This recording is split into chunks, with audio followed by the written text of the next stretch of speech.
Thinking of adding a video light or two or three? Well, the Neewer 660 Pro RGB could be the light for you.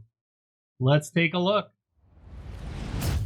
With 170 cool LEDs, 170 warm LEDs, and 320 RGB LEDs, and bicolor adjustment of 3200 to 5600 Kelvin, plus 0 to 100% adjustment of saturation and hue, the RGB 660 Pro has many great features. It's made of aviation quality material, has barn doors, comes with a white diffuser, and app control using Bluetooth. So there's a lot to offer here. Now, if you want to level up your content, be sure to subscribe, because I provide tutorial videos and reviews for cameras, lighting, audio, software, and more. Be sure to check out my channel page. In this video, we'll unbox the light, go through its features and functions, and test the light output. This light's rated at a CRI of 97 plus, so you'd expect great things from it. But at this price point, we've got to check it out. Let's open up the Neewer 660 Pro RGB. It's like a fairly generic box that this comes in. It does have the branding on it, so they put a little bit of care into the packaging itself here. We'll get the flap open on the end and see inside. And now that I'm popping it open, we can see that there's no additional packaging in the box for protection. It's totally relying on the carry case itself to protect the light during shipping. Now, the case itself looks to be fairly well made. It's pretty reasonable canvas that it's made out of. Nice to see a double zipper. That definitely helps with opening and closing the case all the time. So happy to see that. Velcro to hold the handles together, and they seem pretty well constructed. We'll go ahead and open the light up. Inside, we see that there is a pouch in the top of the package lid. However, there is not a lot of padding there. I guess we have the instruction card here, of course. Also, the barn doors on the light, I guess, will protect the light inside the pouch, so that may be useful for you as well. Light seems to be fairly well constructed. Now, in the package, we also have the power adapter, and this is UL listed, CL listed, so it has definitely everything that we need to worry about as far as the power is concerned. We'll open up the barn doors, and they are very solid metal, well constructed.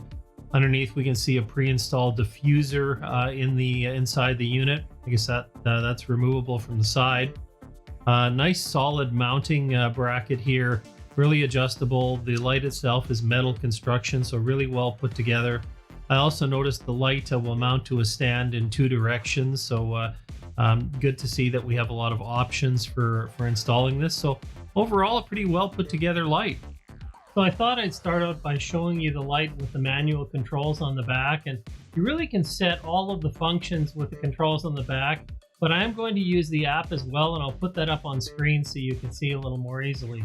Right now we have this set at 3200 Kelvin, and the thing you'll notice is as soon as I turn it up one notch to 3300, the other set of lights, the cool lights, come on. So we go from having 170 LEDs to now having 340 LEDs. So there's a big jump in brightness there. Now I should mention, I have this on 1% brightness for this recording. This is a 50 watt panel and has quite a bit of light output, so I don't think it'll be an issue, but just be aware that if you're at 3200, you're going to have half the number. And as I work my way up through the temperatures, getting to a higher and higher temperature, so you see at the very end when I go from 5500 Kelvin up to 5600, right away the 170 warm LEDs shut off. So significant difference when we get that last step that you'll need to compensate for with brightness. So just so you can be aware of that, the most brightness will of course occur in the mid-range where we have both light outputs going pretty much on full. But again, at 1%, that's a lot. And speaking of temperature compared to power, what we'll do is we'll go ahead and check the power. I'm now going to turn the brightness up, and you'll see that this light is going to get very, very bright. Certainly in my application, I won't need to use it 100%, but we'll test it out and see just how much light we need at a distance as well. So bringing it back down, you will of course see as we get to the bottom, as soon as we're going to get to 0, the light is essentially going to shut right off. So that's 0 and that's 1%. So again, 0 is off, 1%. That's the minimum light output we're going to get in the mid-range of color temperature. So now what I'll do is I'll go ahead and switch over to the app, and I'll use that to demonstrate some of the colors you can get from this, as well as the scenes. So now we're looking at the Neewer control app, and I have it connected by Bluetooth to the 660 Pro RGB.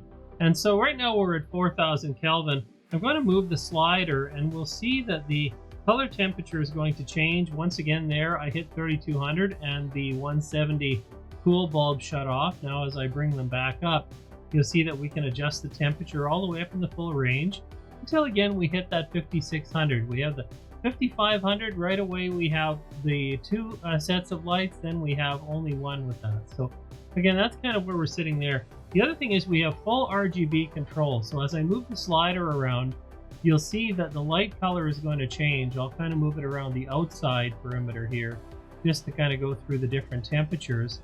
And we have pretty full range of control here. I've got to say that it does give me a pretty reasonable control. There is some stepping, of course. We can see right away that as we get through, but we also do have the kind of in-between shades as well.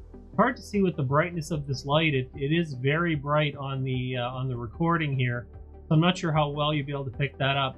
You can see that as I move the slider around the color wheel, the hue and saturation sliders are adjusting. So that's another way we can deal with this. If we want, we can just manually control the position with those sliders, and it will move the color wheel dot around for us too. So that's another kind of way of looking at this, and the way we can control this light. We also have the brightness slider, and again, I'll take the brightness slider up and give you an idea all the way to full power here. That's on a blue color. We'll turn it back down now. We'll get it closer to 1 again, just so it's not so bright on the video. So basically we have that full control over the individual color. Now we also have the ability to set presets. You'll see at the bottom of the screen there's 1 and 2, so we can set a preset that allows us to quickly recall settings that we may have used before, and also a favorite function. Now we also, as you see, have a scene adjustment on the screen. Now when I change to scene, it's going to go ahead and give us a variety of different looks. I'm actually going to spin the light around so we get that on the back of the studio space, so you get an idea of what it does with the light. Okay, so now we'll switch over to the scene mode. And this is a fire engine taking a look.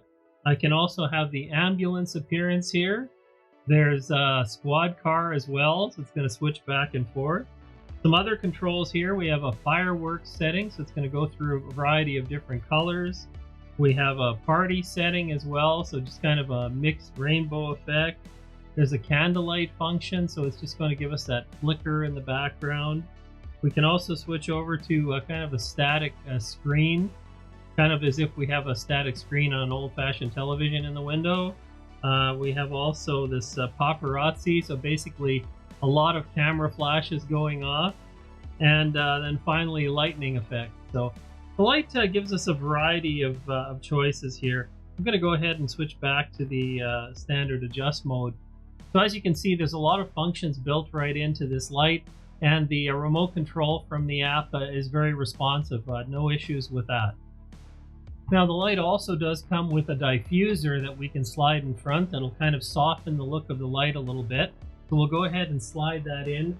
Frame actually has a nice guide rail that's specifically made for that to slide right into place, and there are locks available so that it doesn't fall out or slide out depending on the position you have on the light. So if you need to soften it up a little bit, you can do that. In another video, I'll be taking a look at soft boxes for LED panels, and we'll go ahead and we'll throw a soft box on this and see what that does to change the light.